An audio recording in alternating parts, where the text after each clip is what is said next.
Implanting children with cochlear implants has been a topic of discussion for quite some time, with debates of whether or not they are beneficial for the child involved. In our presentation, we will explain to you why we are supporters of implanting deaf children with cochlear implants.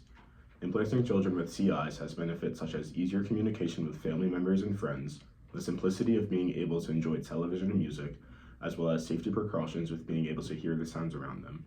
Audiologist Stephen Botwich states cochlear implants are manufactured for people with mild to severe hearing loss who have a difficult time interpreting speech with a hearing aid. Those with strong support systems and are motivated enough to learn to understand sounds are perfect candidates for cochlear implant operations.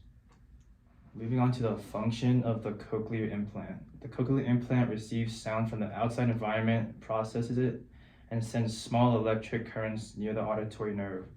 It then sends electric currents that activates the nerve, which sends a signal to the brain, and the brain starts to learn these sounds.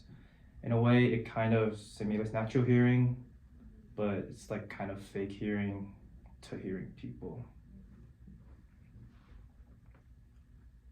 So cochlear implants can be an option for those who have severe hearing loss that are not able to hear well with the assistance of hearing aids. And so the difference between hearing aids and cochlear implants is that whereas hearing aids will just amplify the sounds that are already there, the cochlear implant attaches directly to the skull and will deliver a signal directly to the auditory nerve. While results do vary from person to person, some recipients have reported almost completely restored hearing. Hearing is known to rapidly improve in adults for the first few months post-operation, while the process takes a little longer for children. Which then brings us to our main point of why should children receive cochlear implants. So cochlear implants tend to give the best results when a patient experiences a short time of hearing loss. And therefore children are good candidates for cochlear implants as they tend to not experience that hearing loss for a long period of time. According to Johns Hopkins, children confirmed to have severe hearing loss may receive a cochlear implant as young as 9 months old. And this is important because the first 3 years of life are pivotal in the development of speech and language. ASL on average takes about 8 years to become fluent in, according to the University of Colorado.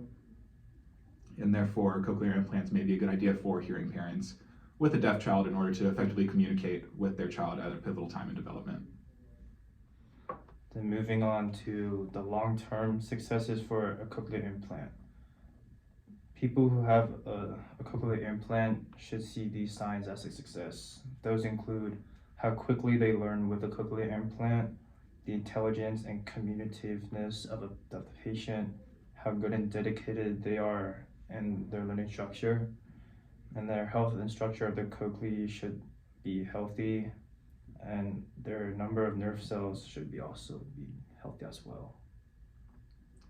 All in all, someone with a good support system who is able to have assistance in understanding sounds and speech with a new implant would be a good candidate for a cochlear implant. Overall, it's up to the parent to make what they feel is the best decision for their child. Waiting for the child to get old enough to make the decision on their own may result in delayed development and potentially provide not as great results if they wait too long to get cochlear implants.